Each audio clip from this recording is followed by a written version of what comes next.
Have you ever walked away from a conversation, not because you were weak, but because you were wise enough to know that silence would say more? Have you ever swallowed the urge to react, and instead, let your stillness become your strength? In a world that rewards noise, speed, and endless opinion, silence has become a lost art. But the Stoics knew better. They knew that sometimes, the most powerful response is none at all. Welcome to True Stoic Mindset, the place where ancient wisdom becomes your modern weapon for inner strength, clarity, and peace. In this video, we're diving deep into 9 moments when silence doesn't just speak, it roars. Moments where not reacting is the most intelligent thing you can do. Moments where stillness isn't weakness, but power under control. So if you've ever been misunderstood, insulted, criticized, or surrounded by noise, this video is for you. Stay with us until the very end, because each moment we uncover could shift the way you carry yourself for the rest of your life. Let's begin, and let silence show you its true voice. 1. When you're criticized unfairly, silence guards your dignity. The natural urge when we're criticized, especially when it's unfair, is to defend, to react, to explain ourselves. But the Stoics taught something radically different. They taught that when the world throws unfair judgment at you, silence is your shield. Not to avoid confrontation, but to protect your peace. Marcus Aurelius once wrote, "If someone does wrong, the harm is theirs, not yours." It's not the insult that wounds us, it's our reaction to it. And the power to respond, or not, belongs to us entirely. Imagine this: you pour your heart into a project. A manager, unaware of your efforts, tears it apart in front of others. Your chest tightens. Your throat itches to retaliate. But instead of biting back, you pause. You breathe. And you stay silent. Not because you have nothing to say, but because what needs to be said can wait. And your dignity doesn't need defending, it defines itself. In Stoic terms, this is choosing mastery over impulse. It's choosing to respond from your values, not your ego. Epictetus reminds us, "It is not things themselves that disturb us, but our judgments about them." So what if you viewed unfair criticism not as an attack, but as a mirror? A chance to practice restraint. A test of your core. A moment where your silence isn't passivity, but philosophical clarity. Because here's the truth.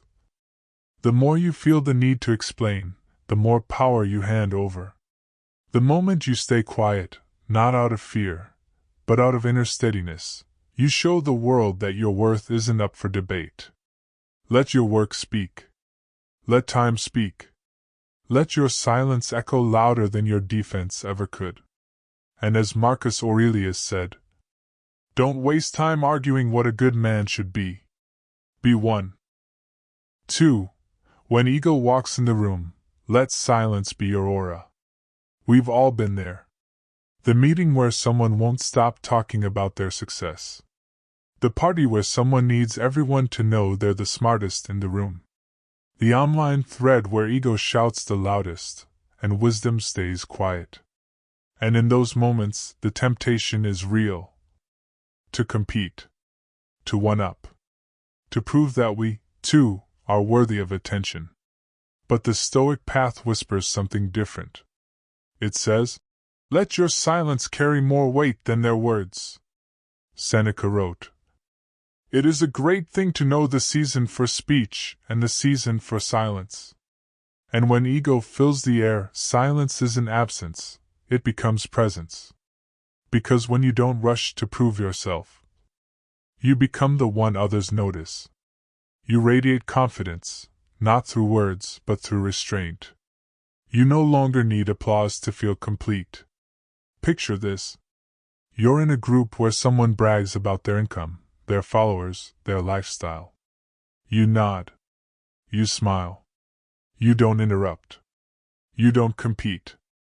And in doing so, You say something without saying anything at all. I don't need to be louder. I already know who I am. This is the Stoic version of strength, quiet, composed, centered. Because true value doesn't broadcast. It just is. Marcus Aurelius reminds us. The best revenge is to be unlike him who did the injury. Apply that here.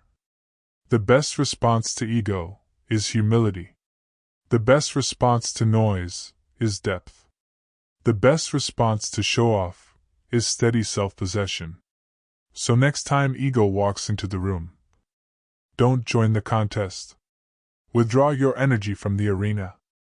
And instead, let your silence be the proof that you've already won. Because in a world of over-explaining, over-posting, and over-proving, the one who doesn't need to speak is the one they'll remember. 3. When you're angry, let silence interrupt the flame. Anger doesn't knock. It kicks the door open. It hijacks your breath, tenses your fists, sharpens your voice before your thoughts catch up. And in those moments, the loudest thing we say is often the thing we most regret. But what if you paused? What if, instead of reacting, you chose silence, not to bottle the anger, but to reframe it? The Stoics saw anger not as strength, but as temporary insanity. Marcus Aurelius warned, "How much more grievous are the consequences of anger than the causes of it?" Imagine this. A colleague makes a mistake that causes you hours of extra work. Your blood boils. You want to explode. But then, you breathe. You say nothing. Not because you're weak, but because you're unwilling to let someone else hijack your emotional state. You reclaim your power, not by yelling, but by owning your pause. This isn't repression. It's mastery. It's recognizing that every angry word is a vote against your peace. And silence? Silence becomes the bridge between impulse and wisdom. Epictetus reminded us, if someone succeeds in provoking you, realize that your mind is complicit in the provocation. That truth stings, but it also sets us free. The power isn't in controlling others. It's in controlling how long they live rent-free in your mind. So what does Stoic silence look like in anger? It looks like stepping outside. It looks like taking a breath before a word. It looks like writing instead of yelling. It looks like saying, "Give me a moment," and actually meaning it. Because when you don't let anger speak for you, you give your wiser self a chance to arrive. And here's the twist. That silence doesn't just protect your relationships. It protects your integrity.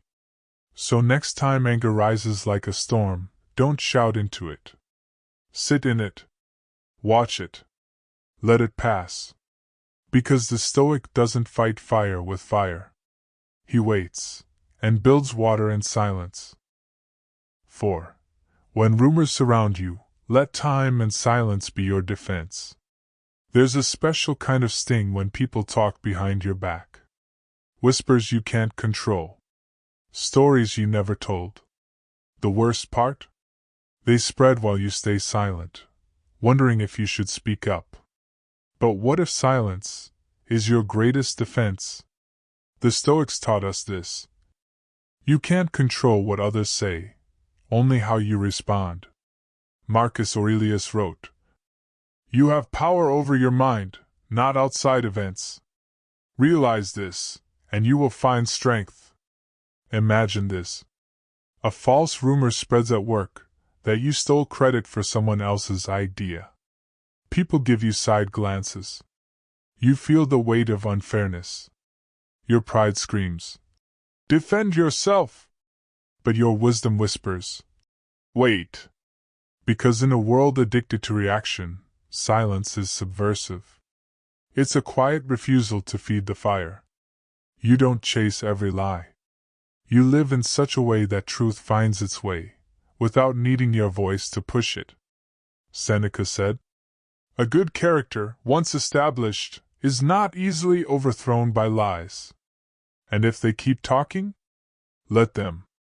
While they speak fiction, you live fact.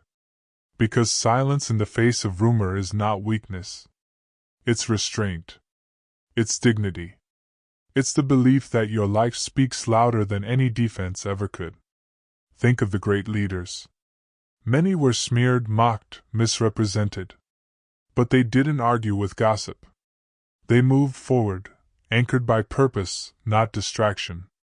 So next time your name finds its way into someone else's story, pause. Ask yourself, is this worth stepping down from your piece to correct? Or can time and consistency say what your mouth doesn't need to? Your silence is not an absence. It's a message. One that says, I'm too focused on what's real to entertain what's not. Let your energy go where it matters, forward. Not into defending shadows, but into building substance. 5. When grief overwhelms you, embrace the quiet within. There's a silence that arrives not by choice, but by loss. The kind that wraps around you when someone you love is gone.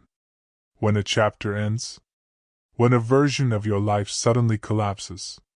In those moments, words feel too small.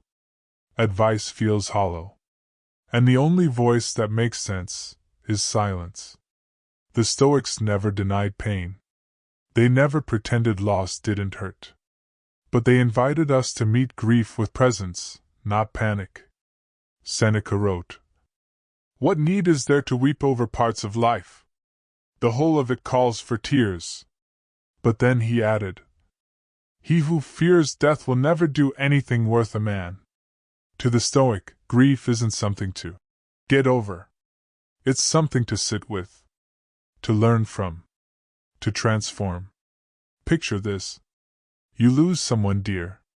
People urge you to stay strong, to move on, to be okay. But what if strength means allowing the silence? What if healing isn't noise but space? Marcus Aurelius lost children, friends, comrades. He didn't rush to explain the pain. He sat with it, rode through it, let it shape him, but never shatter him. Grief carves into us. But in those hollowed spaces, reflection can bloom. A deeper understanding of love, of impermanence, of what truly matters. You don't need to hide your sorrow. But you also don't need to drown in it. Let the silence carry you, gently, through the waves. Let the memory breathe. Let the tears fall without judgment. And when the world gets loud with advice, platitudes, or distraction, come back to stillness. Because the truth is, grief doesn't ask for solutions. It asks for honesty, for room, for reverence. So when loss knocks on your door, don't rush to fix the silence. Honor it. Sit in it. And know, this quiet is not empty. It's sacred. 6. When facing ignorance, choose calm over clash. There are few things more frustrating than ignorance dressed as certainty. You've seen it. Someone speaks with complete confidence and zero understanding. They twist facts. They raise their voice. They condescend. And everything in you wants to correct them, loudly. But the Stoics remind us, you don't need to win every argument. You need to win your peace. Epictetus said, "It is impossible for a man to learn what he thinks he already knows." So what happens when you engage? You burn energy on someone who isn't listening. You trade your calm for chaos. And in the end, you don't feel better, you feel drained. Now imagine this. You're in a debate. Someone interrupts, mocks, misquotes. You feel the urge to fire back. But instead you pause. You give a soft smile. And you say nothing. That silence? That's self-mastery. Because here's the truth. When you stay calm in the face of arrogance, you expose the ignorance without saying a word. Galileo, the great astronomer, knew this deeply. He was ridiculed, punished, even placed under house arrest, for speaking scientific truth. But he didn't scream. He didn't fight with fools. He held his ground in silence, and let the centuries vindicate him. That is Stoic power. Long view over short temper. Dignity over dominance. When facing ignorance, ask yourself, is this about truth, or ego? Am I here to enlighten, or to win? Because some people argue to learn. Others argue to be loud. And not every battle deserves your sword. Choose your arena wisely. You don't have to react to ignorance with insult. You don't have to teach someone who refuses to learn. Sometimes the wisest thing you can say is nothing. Not out of fear, but because your silence is seasoned with clarity. You're not withdrawing. You're ascending. And that's what Stoics do. They rise quietly, above the noise. 7. When injustice strikes, let silence forge your response. There's a fire that injustice lights inside us. And it burns hot. When someone lies about you, cheats you, abuses power, your instincts cry out for action. For justice. For revenge. For a loud reckoning. But the Stoics offer a different path. A deeper strength. Not silence as surrender, but silence as preparation. Marcus Aurelius wrote, "The best revenge is to be unlike him who caused the injury." True justice, in Stoicism, doesn't scream, it builds. It's not reaction. It's response, with virtue, clarity, and purpose. Think of Nelson Mandela. Imprisoned for 27 years under apartheid. Tortured, vilified, stripped of freedom. He could have emerged bitter, vengeful, loud with anger. But he chose something harder. Grace. His silence during suffering wasn't passivity. It was strategy. It was strength forged in restraint. And when he spoke, his words changed a nation. That's Stoicism in action. Injustice will visit you. At work. In relationships. In life. And yes, you may want to lash out. To fight back on their terms. But ask yourself, do I want to mirror the harm, or transcend it? Because every injustice is an invitation. An opening to rise with dignity instead of rage. Silence here is not weakness. It's sharpening the blade of wisdom. It's taking your time before you speak, so when you do, it cuts clean, not wild. Justice is not always loud. Sometimes, it looks like walking away. Sometimes, it looks like building a life so rooted in values that wrongdoers cannot touch you.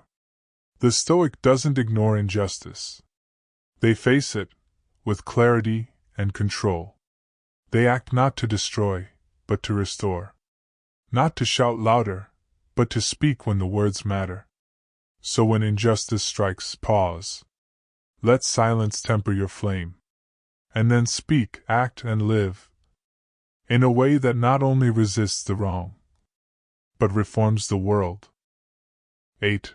When insulted, don't let words control your mood. Insults are cheap. They cost nothing to throw. But they can cost you everything if you catch them. The Stoics knew this. They didn't waste time chasing down every rude remark. Instead, they mastered the art of not being disturbed by what didn't deserve their peace.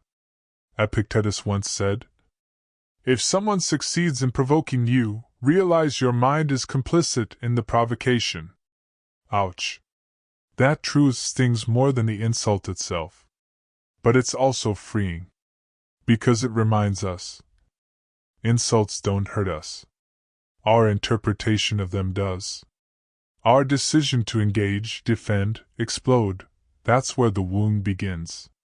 So what happens when you don't engage? When someone mocks you, and you don't flinch? When someone questions your worth, and you don't even blink? When someone tries to pull you into a reaction, and you just stay centered? That's not weakness. That's dominion over your inner world. Picture this. You're online. Someone leaves a nasty comment. They want a reaction. A fight. A comeback. But instead, you log off. Go on a walk. Keep building your life. And they're left screaming into silence. That's power. Even Gandhi, who faced insult after insult, understood this deeply. He responded not with words, but with dignity. With restraint. With strength the world had never seen. Your value is not up for negotiation in the court of public opinion. And your soul doesn't need to respond to every push just to prove it's strong. So the next time someone throws a verbal stone, let it drop. Let it echo in the emptiness you leave behind. And let your stillness remind them. You are not theirs to shake. Because silence here is not silence. It's a declaration. I choose my mood, not you. 9. When the moment needs depth, say less, mean more. Not every moment needs words. Some are too sacred, too fragile, too human for language to do them justice. A loved one in pain. A child asking a question not with words but with eyes. A goodbye that doesn't need explanation. A sunrise that leaves you still. These are moments that don't ask you to speak. They ask you to feel. To be there, fully. To let silence carry the weight words never could. The Stoics understood this well. They weren't cold or detached. They simply knew that sometimes, meaning deepens when speech stops. Seneca once wrote, "Speech is the mirror of the soul. If you speak, let it reflect clarity. But what if clarity is best reflected in stillness? Imagine. A friend breaks down in front of you. They don't need advice. They don't want solutions. They just want to know you're with them. And your presence, your quiet, grounded presence, says more than any perfect phrase ever could. Or think of the final words between two people whose paths are parting. Do they need to say everything? Or is it the unsaid, the eyes that linger, the soft breath, the silence shared, that speaks loudest? In a culture obsessed with expressing every thought, we forget. Some truths grow best in the dark. Some emotions don't want to be named. And some moments deserve reverence, not explanation. Marcus Aurelius wrote, "Waste no more time arguing what a good man should be. Be one." He might have said the same for words. Don't explain meaning. Embody it. So when life offers you a moment that feels holy, pause. Don't rush to fill the silence. Sit in it. Let it bloom.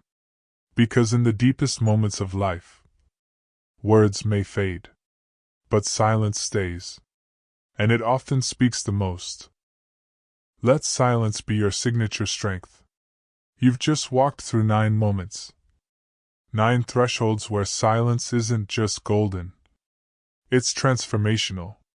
Not because silence avoids conflict, but because it transcends it. Because in a world where everyone is trying to be loud, you choose to be clear. You choose to be grounded. You choose to be free. The Stoics didn't speak to be heard. They spoke when the words had weight. And the rest of the time? They let their presence do the talking. So ask yourself now, which silence do you need most right now? The silence in grief? The one in criticism? The one in injustice or ego or anger? Whatever it is, remember this. You don't have to explain yourself to be valid. You don't have to react to prove you're strong. And you don't have to raise your voice to raise your life. Silence is not the absence of strength. It is strength, refined, sharpened, and chosen. So let it be your anchor. Let it be your compass. Let it be your signature strength in a noisy world. If this video grounded you, if even one part reminded you of your power within, Then subscribe to True Stoic Mindset. We create every piece of content to help you build calm in the chaos, strength in stillness, and meaning in the mundane. And don't just subscribe. Click the notification bell so you never miss a lesson that might shift your inner world. Because this journey is just beginning. And silence? It's only the first step.